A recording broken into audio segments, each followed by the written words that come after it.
But I want to give a lot of credit to Minnesota's defense. I thought the corners hung in there. I thought Cashman was all over the field. And then John Greenard, he's my STL memorial. I'm a big fan of John Greenard. I like his game. I'm partial to his style of play. There were 3 moments in this game late, and he had a bunch of big plays all day. But 3rd and 7, 19-13, Wilson is going to be open on a deep over. He is open. And Greenard runs through the back. He runs by the tight end through the back and makes Kyler bubble where he can't see the deep over. It's wide open. And in a situation like that, he doesn't get the sack, but it's a huge play. He also forced the intentional grounding in the red zone to keep the lead from ballooning to 10.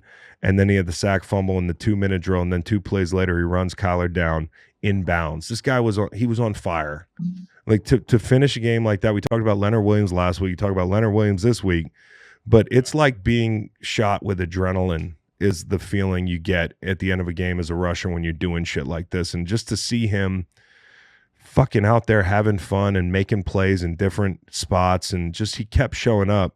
Look at what Minnesota's done. Look what Kwesi's done. They build the Cashman, guy I mentioned, came from Houston, right? Yep. Greenard, guy I mentioned, Minnesota, came from Houston. Cashman. Kind of fun. I know we know how much they love Minnesota, and you love Minnesota up there. Aaron Jones came from Green Bay. Sam Darnold came from, lost and found. These are all guys that – and Aaron Jones fumbled twice early in the game, didn't see the ball until late, scores the game-winning touchdown. They got something a little special in this locker room, and I don't mean it's like they're like juggernauts, but they have a special it factor about them. They have a good vibe going, and everything they did this offseason really turned to gold a little bit. And these guys are making big plays. Good for Daniel Jones. Yeah. Landing there. Yeah. It's cool seeing him on the sideline. Oh, we didn't talk about that, but that's a great point. Yeah, I always feel good about that. Like when a guy, if you're in a situation like Daniel Jones, obviously you're not going out there trying to lose games. You're trying to win, and you're trying hard, and you end up just not being on a bad team.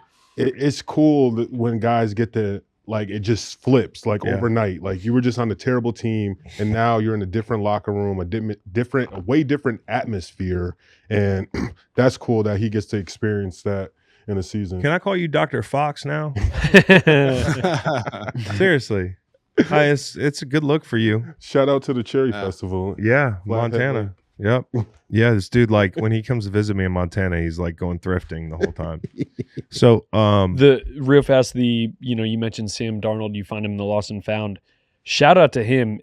So they were down 19-6. They go 3 scoring drives. He was 12 of 17, 151 yards, 2 touchdowns. All 3 of those drives scored. 4th down conversion was 12 yards to Justin Jefferson and a 12-yard scramble. And before that, Sam Darnold was 0-23 when down 13 points. And now he is 1-23 when down 13 It also goes to show, Matt, find me a quarterback younger than him that's been down 13 points more. That's a lot of fucking being down 13 points, which just goes to show you how fucked up situations are when you're in situations like that. And, like, again, if there's one thing you at home and you feel like, hey, you're coming to this show to learn some ball, and I'm not saying we know everything, but the one thing I want to impart, if this show stopped tomorrow, is that you cannot boil players down. You cannot, you're knocking on wood, you cannot boil players down to where it's like, I know who that player is. Like, I've written the obituary on this player. I know why. I know he's not good. It's like the Zach Bond thing. It's like the Sam Darnold thing. It's like they're just Bryce Young. We're going to talk about him in a second. Okay? I'm not saying he's arrived, but boy, does he look different than he did in another circumstance. So circumstance matters, context matters, and I'm really excited for Sam Darnold, and I'm excited for KOC because I think he's one of the best coaches in the NFL. I really do. Guy I have a lot of respect for. And B-Flow doing a great job. Predictably, gas pedal to the floor against Kyler Murray.